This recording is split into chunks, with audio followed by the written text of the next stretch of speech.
जय हिंद, नमस्कार, आदाब, सत श्री अकाल सभी को। गुड इवनिंग मेरे प्यारे साथियों। मैं पवन सर आप सभी लोगों के बीच एसएससी जीडी हिंदी का प्रैक्टिस सेट लेकर के आ चुका हूं। उम्मीद है आप सभी लोग प्रैक्टिस सेट लगाने के लिए तैयार होंगे और मस्त होंगे। तो चलिए आज का प्रैक्टिस सेट शुरू करते हैं। उससे पहले हम लोग जो पिछले क्लास में हमने आप लोगों को एक क्वेश्चन दिया था होमवर्क के रूप में, उसका हम लोग सॉल्यूशन देखते हैं। देखिए, कहता है पौ 12 होना मुहावरे का सही अर्थ क्या है। इसका आंसर बताना था, जिसका मैंने आप लोगों को बोला था कमेंट सेक्शन में आंसर करेंगे। बहुत अच्छे, बहुत लोगों ने आंसर किया था। तो पौ 12 होने का सही अर्थ होता है खूब लाभ होना। ऑप्शन नंबर सी आपका सही जवाब था। जिन लोगों ने ऑप्शन नंबर सी किया था उनका सभी का सही है। वेरी गुड बच्चों। चलिए, तो आज का प्रैक्टिस सेट हम लोग लगाना शुरू करेंगे। ये है आज का प्रैक्टिस सेट नंबर 35। ठीक है, तो आते आते पहला क्वेश्चन क्या कहता है, इसका आंसर सभी लोग लगाएंगे। कहता है अपने पास रखी हुई दूसरी वस्तु, उसे हम एक शब्द में क्या कहेंगे। 3 सेकंड का आपके पास इसके लिए मात्र समय मिलेगा। 3 सेकंड में आपको टाइप करना है और आंसर कर देना है। क्वेश्चन मैं पढ़ के सुनाऊंगा आपको आंसर करते चलना है। तो अपने पास रखी हुई दूसरे की वस्तु, उसे क्या कहते हैं। धराऊ, धरनी, धरोहर या धनज्ञ। फटाफट सभी लोग आंसर करेंगे। Very good. देखिए, अपने पास जो रखी हुई वस्तु होती है, जो दूसरों की होती है, उसे हम लोग धरोहर कहते हैं। कोई अगर आपके पास अपनी वस्तु रख करके छोड़ करके कहीं चला गया है और आप उसे अपने पास रखें, तो आप उस क्या कहलाएंगे, धरोहर कहलाएंगे। ठीक है, नेक्स्ट क्वेश्चन नंबर 62 की ओर बढ़ेंगे। 62 नंबर क्वेश्चन क्या कहता है, इसको आप आंसर करेंगे फटाफट।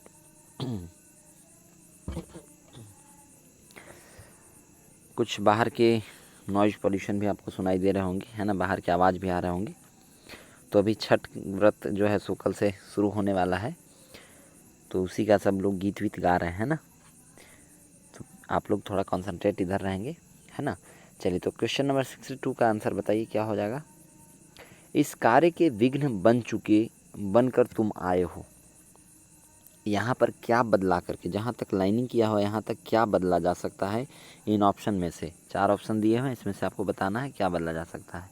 इस कार्य के विघ्न बनकर तुम आए हो, तो क्या बदलाएगा।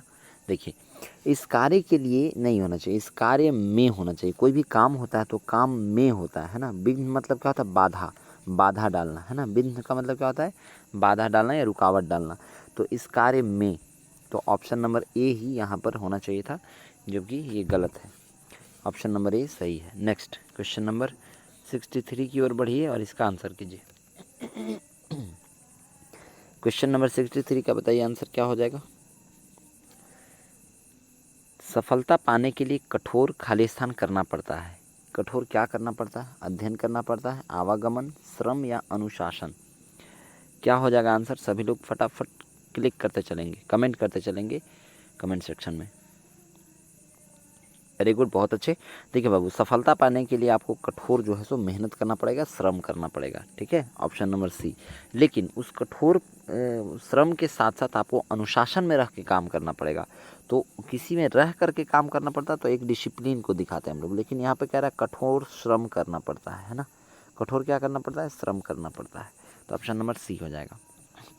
क्वेश्चन नंबर 64 की ओर बढ़िए, फटाफट एकदम, जितना जल्दी जल्दी हो सके सब लोग करेंगे। सही वर्तनी वाले शब्द का चयन करें। बताइए, स्थायित्व इसमें कौन सा सही लिखा हुआ है। स्थायित्व इसमें कौन सा सही लिखा हुआ है, ये आपको बताना है। फटाफट सभी लोग आंसर करेंगे। Very good. देखिए, स्थायित्व कुछ इस तरह से लिखाता है बाबू, स्थायित्व कुछ जो है इस तरह से लिखाता है ना।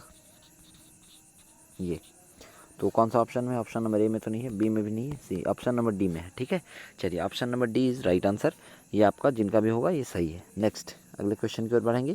क्वेश्चन नंबर 65, इसका आंसर बताइए। मोहन के गए घर वह उठ बैठा। यहाँ पर क्या बदलने की आवश्यकता है, गए घर की जगह क्या बदला जाएगा। मोहन के गए घर वह उठ बैठा, उसमें क्या बदलेंगे, उठने पर, दौड़ने पर, जाने पर या मरने पर।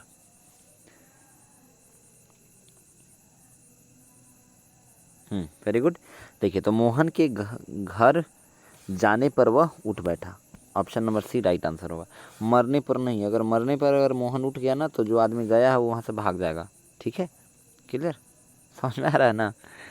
अगर कोई व्यक्ति मरने के पर अगर उठ जा रहा है तो फिर जो सामने वाला है, जैसे नहीं कहा जाता है कि तुमने रात को सोया और टेडी बियर को पप्पी लेकर के सोया, ये हाँ पप्पी लेकर के सोया और कहीं गलती से टेडी बियर ने तुम्हारा पप्पी ले लिया, तो समझ जाओ तुम्हारा हो गया खेला। ठीक है, चलिए, कई लोग समझे भी नहीं होंगे। अरे मतलब अचानक अगर टेडी बियर जो एक मृत अवस्था में है, उसको कोई मतलब ही नहीं है, वो निर्जीव है, और अगर वो एक्शन में आ जाए तो जीवित व्यक्ति का क्या होगा भाई। चलो अगले क्वेश्चन का आंसर करेंगे 66 का। क्वेश्चन नंबर 66, दिए गए शब्द के समानार्थी शब्द का चयन करें। बाण का समान शब्द क्या होगा, बाण का समानार्थी क्या होगा, ये आपको बताना है। बताइए, बाण को और क्या कह सकते हैं? अगम, दहन, तनय या नाराज, क्या कहा जाएगा? फटाफट सभी लोग आंसर करेंगे, बताइए। जल्दी जल्दी सभी लोग बताएंगे, कमेंट सेक्शन में करते चलें सभी लोग। और आप जो है सो अपनी कॉपी में भी करते चलेंगे। अगर क्वेश्चन जो भी सही होगा ना, उसमें +2 मार्क्स आप ऐड करते चलेंगे, ताकि आपको लास्ट में उस टेस्ट में इस प्रैक्टिस सेट में आपको समझ में आए कि आप कितना ग्रो कर पा रहे हैं, कितना उठ पा रहे हैं। जितना गलत होगा उसमें से -2.5 मार्क्स, सॉरी 1 सेकेंड, 0.25 मार्क्स जो है आप नेगेटिव मार्किंग को रखेंगे। यानी कि यहाँ पर 4 सवाल गलत होने पर एक सही वाला भी आप क्या कर देंगे? काट देंगे। ठीक है, उसका आंसर। लेकिन सही जो होगा उसमें +2 मार्क्स आप ऐड करते चलेंगे, जिससे आपको पता चले। ठीक है, देखिए, तो बाण का समानार्थी शब्द नाराज होता है। Option number D right answer. ठीक है, नेक्स्ट अगले क्वेश्चन की ओर बढ़ेंगे। क्वेश्चन नंबर 67, इसका आंसर बताइए जरा। खून का घूंट पीना, मुहावरे का सही अर्थ क्या है? खून का घूंट पीना, खून का घूंट पीना, जल्दी जल्दी सभी लोग बताएंगे। इस मुहावरे का अर्थ क्या हो जाएगा? अत्यंत क्रोधित होना, गुस्सा पचा जाना, घृणा करना या भयभीत होना। जल्दी जल्दी सभी लोग बताएंगे कमेंट सेक्शन में। वेरी गुड, बहुत अच्छे। जैसे नहीं कहते हैं कि हम खून का घूंट पी रहे हैं, जिस दिन देख लिए ना अगले बार से, है ना, इस तरह से नहीं कहता है लोग। घर में जैसे मान लो कि कोई तुम गलती कर दिया, पिताजी ने कह दिया, आप को गलती करते देख लिए, उन्होंने कहा हम खून का घूंट पी के हैं बाबू, समझ जाइयो जिस दिन हमारा हाथ उठ गया तुम। ठीक है, तो खून का घूंट पीना का मतलब क्या होता है? गुस्सा पचा जाना, है ना, मतलब वो गुस्सा जो है सो पचा करके रह रहा है। ठीक है, नेक्स्ट क्वेश्चन नंबर 68 का आंसर बताइए, क्या हो जाएगा जरा। क्वेश्चन नंबर 68 का आंसर बताइए। कभी कभी आकाश में दिखाई देने वाला उल्का पतन एक विलक्षण घटना है। इसमें गलती छांटना है, मतलब कोई त्रुटि है क्या? तो जो त्रुटि है वो ऑप्शन आप टिक करेंगे, कोई त्रुटि नहीं है तो ऑप्शन नंबर सी को टिक करेंगे। ठीक है, नेक्स्ट क्वेश्चन नंबर 68 बताइए, जल्दी जल्दी बताइए।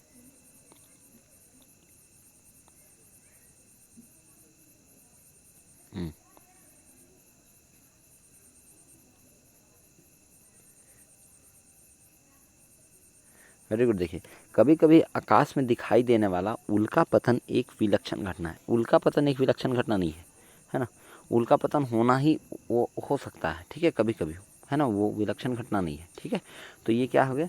उल्का पतन का होना वो ये होता है, उस पर डिपेंड होता है कि उल्का पतन जब, जैसे कोई मेटियोर्स होते हैं जब ऊपर से गिरते हैं, तो उसका गिरना वो लाजमी है ना, तो वो विलक्षण नहीं है। ऑप्शन नंबर बी ही गलत है। नेक्स्ट अगले क्वेश्चन की ओर बढ़ेंगे। क्वेश्चन नंबर 69, इसका आंसर बताइए जरा, क्या हो जाएगा? सही वर्तनी वाले शब्द का चयन करें। शूर्पणखा किसमें सही लिखा हुआ है? शूर्पणखा बताना है आपको, जिसमें लक्ष्मण जी ने जिस शूर्पणखा का नाक काट दिया था, है ना, इसमें कौन सा सही लिखा हुआ है ना, जल्दी जल्दी बताइए। इस पर एक कोट्स भी हमें याद आ गया, है ना। अच्छा, ऐसा कुछ कहा जाता है कि जब भी किसी महिला को, अगर लड़की को अगर कोई प्रेम पत्र लिख रहा है, तो लड़का ही प्रेम पत्र क्यों लिखता है भाई, देता है ना। कारण है, या लड़का ही जा कर के सामने से क्यों बोलता है?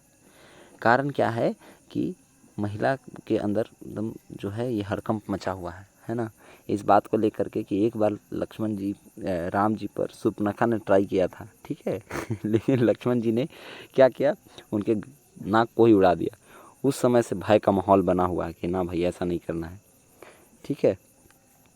चलिए बताइए आंसर सभी लोग, एक ऐसा ही जस्ट फॉर जोक था, है ना। क्वेश्चन नंबर 69, इसका आंसर बताइए। सही वर्तनी वाले शब्द का चयन करें। शूर्पणखा किसमें सही लिखा हुआ है बाबू? वेरी गुड, बहुत अच्छे। शूर्पणखा ऑप्शन नंबर सी में सही लिखा हुआ है, ठीक है। तालाब सब दुर्घुकार होता है, ठीक है। नेक्स्ट अगले क्वेश्चन की ओर बढ़ेंगे। Question number 70।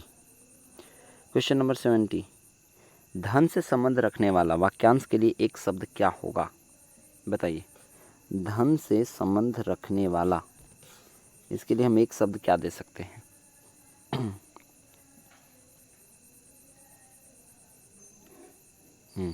जल्दी जल्दी सभी लोग आंसर करेंगे। Very good. देखिए, तो धन से जो संबंध रखने वाला व्यक्ति होता है उसे हम लोग आर्थिक कहते हैं, है ना। धन से संबंध रखने वाला कोई भी हो सकता है, व्यक्ति छोड़कर आर्थिक, जैसे नहीं कहता आर्थिक रूप से, यानी पैसा कौड़ी से, धन से, ठीक है। तो ऑप्शन नंबर सी डी आपका राइट आंसर हो जाएगा। नेक्स्ट अगले क्वेश्चन की ओर बढ़ेंगे। क्वेश्चन नंबर 71, इसका आंसर बताइए।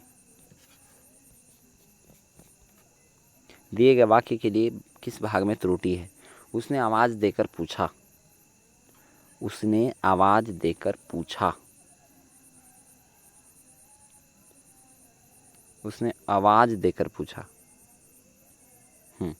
तो बताइए क्या हो जाएगा इसका आंसर? वेरी गुड, बहुत अच्छे। ठीक है बाबू, उसने आवाज़ नहीं होता, आवाज़ होता है ना। आवाज़ देकर पूछा, यहाँ ये होना चाहिए, तो ये गलत है। ऑप्शन नंबर एक गलत है, वही राइट आंसर हो जाएगा क्योंकि त्रुटि वाला ही बताना था।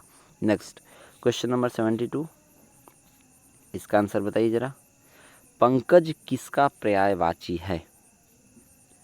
पंकज किसका पर्यायवाची है, ये आपको बताना है। बताइए। इन चार ऑप्शन में से पंकज किसका पर्यायवाची है? बताइए तो फटाफट, जल्दी जल्दी सभी लोग कमेंट सेक्शन में।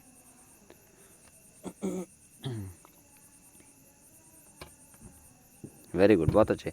तो पंकज जो है वो कमल का पर्यायवाची, ऑप्शन नंबर सी आपका राइट आंसर हो जाएगा। नेक्स्ट क्वेश्चन नंबर 73, इसका आंसर बताइए। शिशु खाली स्थान और अबोध होता है। शिशु क्या और अबोध होता है? तो शिशु अज्ञ और अबोध होता है, बहुज्ञ और अबोध होता है, अल्पज्ञ या फिर भिज्ञ। क्या भराएगा यहाँ पर, फटाफट बताइए।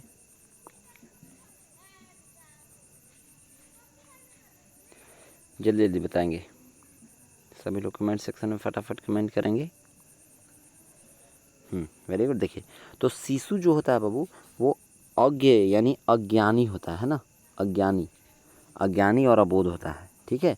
तो अज्ञ यहाँ पर हो जाएगा, ऑप्शन नंबर ए आपका राइट आंसर हो जाएगा। मतलब शिशु को आप हमारे जैसा, आपके जैसा ज्ञान नहीं होता है उस समय, उसे कोई फ़र्क नहीं पड़ता। उसको भूख लगा है तो मम मम, भूख लगा तो पानी के लिए, प्यास लगा तो मम मम करेगा, है ना। भूख लगा है तो रोने लगेगा, ठीक है। तो ये सब उसके लक्षण होते हैं, गुण होते हैं शुरुआत में। उसके पास बोलने के लिए भाषा नहीं होता उस समय, बस सांकेतिक भाषा से वो काम चलाता है, चिल्ला चिल्ला करके और इशारा करके। 74 का आंसर बताइए। महेश जी बता रहे थे, क्या बता रहे थे भाई? कि उनका भतीजा अपने लक्ष्य पर नज़र रखते हैं। अरे वाह, महेश जी के भतीजा ने लक्ष्य पर अपना नज़र रखना शुरू कर दिया। आप भी अपना लक्ष्य पर ध्यान रखो, जो टारगेट बनाया हो उसे छोड़ना नहीं है। जब महेश जी का भतीजा शुरू कर दिया तो आप भी कर सकते हो, ठीक है। चलिए बताइए, इसमें कोई त्रुटि है क्या? महेश जी का भतीजा अगर अपने लक्ष्य पर नज़र रखने लगे हैं तो कोई गलती है, बताइए, या नहीं है?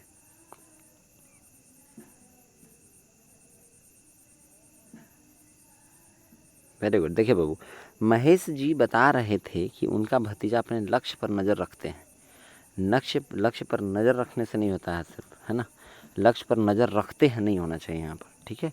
लक्ष्य पर नज़र नहीं, लक्ष्य साधे हुए हैं या फिर लक्ष्य जो है सो टारगेट किए हुए हैं, ठीक है। मतलब कि लक्ष्य को साधे हुए हैं, हाँ।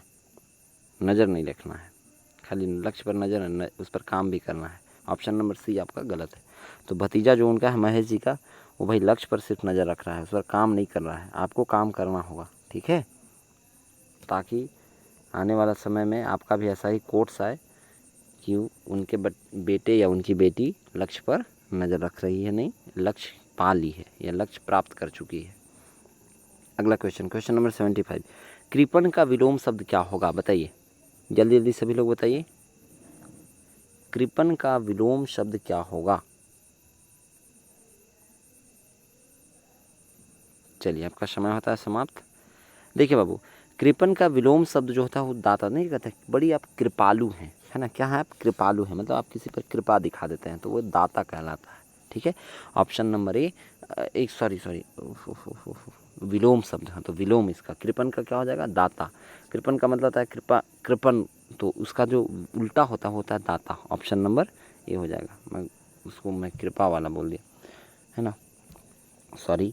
कृपण का विलोम शब्द क्या हो जाएगा, दाता। नेक्स्ट अगले क्वेश्चन की ओर बढ़ेंगे, क्वेश्चन नंबर 76, यहाँ से आप आंसर करना शुरू करेंगे। अब ये गद्यांश वाला है 76 से। भारत के गांव खाली स्थान के मनोरम स्थल हैं, किसके मनोरम स्थल हैं, त्रिलोक के, प्रकृति के, शहरों के या राज्य के, ये आपको बताना है। भारत के गांव किसके मनोरम स्थल हैं, बताइए। देखिए बाबू, तो भारत के जो गांव होते हैं वो प्रकृति, यानी यहाँ पर आपको बहुत सुंदर प्रकृति देखने को मिलेगी, एक सुहावना हवा मिलेगा, है ना, विदाउट पॉल्यूशन, आपको मतलब कम पॉल्यूशन वाले हवा मिलेंगे, है ना, पॉल्यूशन बहुत कम रहेगा यहाँ के हवा में, यहाँ पर शुद्धता ज़्यादा रहेगा, यहाँ का पानी जल शुद्ध रहेगा, है ना, यहाँ पे आप भोजन जो है सो शुद्ध खा सकते हैं। तो प्रकृति के मनोरम स्थल हैं, यहाँ पर बहुत ही प्राकृतिक चीज़ें मिलेंगी, ठीक है। तो option number B right answer. Next अगले क्वेश्चन की ओर आगे बढ़ेंगे, क्वेश्चन नंबर 77, वहाँ का निवासी प्रकृति की, देखो आंसर यहीं पर दिया हुआ था, है ना, वहाँ की निवासी प्रकृति की खाली स्थान में ही पल रहा है, प्रकृति की खाली स्थान में ही पल रहा है, साथ में, छाँव में, हाथ में या गोद में, किस में होगा। क्वेश्चन नंबर 77, वहाँ का निवासी प्रकृति की खाली स्थान में ही पल रहा है, बताइए जल्दी जल्दी बताइए क्या हो जाएगा। साथ में पल रहा है, छाँव में, हाथ में या गोद में। Very good. तो जो गांव के निवासी होते हैं ना, भारत के गांव के जो निवासी हैं, वो प्रकृति के ही गोद में पलते बढ़ते हैं, ठीक है, यानी यहीं के पेड़ पौधे से उनका सबसे ज़्यादा लगाव है, यहाँ के जानवरों से ज़्यादा लगाव है ना, इन लोग जानवर रखेंगे तो जानवर की पूजा भी करते हैं, पेड़ की भी पूजा करेंगे, मतलब ये प्रकृति जो है एक सुहावना प्रकृति, इसका जो है नदी से आप जो है सो नदी में स्नान करने जाएंगे, अभी जैसे छठ हो रहा है तो नदी में जो है सो जल का पूजा होगा, है ना, अर्घ दिया जाता है, जल का भी होता है ना, जो वैसे प्रकृति में सूर्य का भी जो है सो पूजा होगा, सूर्य देवता का। तो ये सब जो है वो प्रकृति के ही गोद में पल बढ़ रहे होते हैं। हम लोग गांव से हैं तो हम लोग प्रकृति के गोद में पल बढ़ रहे हैं, ठीक है। क्वेश्चन नंबर 78, सॉरी 76, हाँ 78 ही है, 78 का आंसर बताइए। आगे पल रहा है, परंतु, परंतु क्या भाई, दृष्टि से पिछड़े हुए गांव की स्थिति, तो किस दृष्टि से, मानसिक, आर्थिक, राजनीतिक या शारीरिक, किस दृष्टि से पिछड़े हुए, 78 का फटाफट बताएंगे।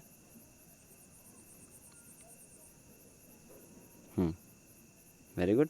देखिए तो परंतु जो इन लोग हैं, जो गांव के लोग हैं, वो आर्थिक दृष्टि से पिछड़े हुए होते हैं, क्योंकि इन लोगों के पास पैसा वैसा का थोड़ा सा दिक्कत होता है ना, पैसा का जिस तरह का ये होता है, इसमें आर्थिक दृष्टि से पिछड़े हुए गांव की स्थिति अत्यंत ही, 79 नंबर क्या हो जाएगा, अत्यंत ही क्या है भाई, तो अत्यंत ही संपन्न है, कठिन है, दयनीय है या स्तरीय है, 79 का आंसर क्या होगा ये बताइए। अत्यंत ही क्या है, वेरी गुड, अत्यंत ही, जब आर्थिक दृष्टि से जब कोई पिछड़ा रहेगा तो अत्यंत ही दुख की बात है, दयनीय है भाई स्थिति, है ना, तो ऑप्शन नंबर सी हो जाएगा। Very good. चलिए एक लास्ट आपका क्वेश्चन नंबर 18, इसको हम लोग 80, क्वेश्चन नंबर 80 का आंसर बताइए। क्योंकि वहाँ के लोग खाली स्थान पर ही निर्भर रहते हैं, किस पर निर्भर रहते हैं, पंचायत, प्रकृति, सरकार या कृषि, किस पर निर्भर रहते हैं, बताइए ज़रा फटाफट।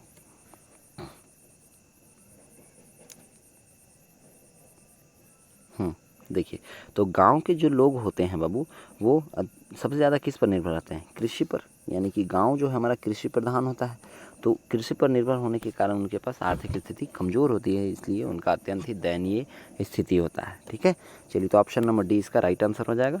ठीक है, तो यही था आज का प्रैक्टिस सेट जो आपने एसएससी जीडी का लगाया, प्रैक्टिस सेट नंबर 35। फिर मैं कल अगले क्लास को जब लेकर के आऊँगा तो यहाँ पर 35 की जगह आपका 36 प्रैक्टिस सेट नंबर रहेगा, जो आपको कल फिर से लगाना है शाम 7 बजे। ठीक है साथियों, चलिए, तो आज का ये रहा आज का प्रैक्टिस सेट।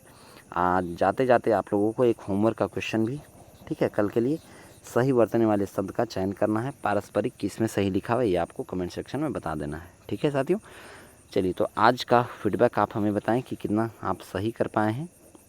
पूरे 20 क्वेश्चन में से आपका कितना क्वेश्चन जो है सो सही आ पाया है। ठीक है, और क्लास अच्छा लगा हो तो आप क्लास को लाइक कर देंगे, अपने साथियों में शेयर कर देंगे, है ना, लाइक कर देंगे, अपने साथियों में शेयर कर देंगे, और चैनल पर अगर नए हों तो सब्सक्राइब कर लेंगे, ताकि सबसे पहली बार आपके पास नोटिफिकेशन चला जाए।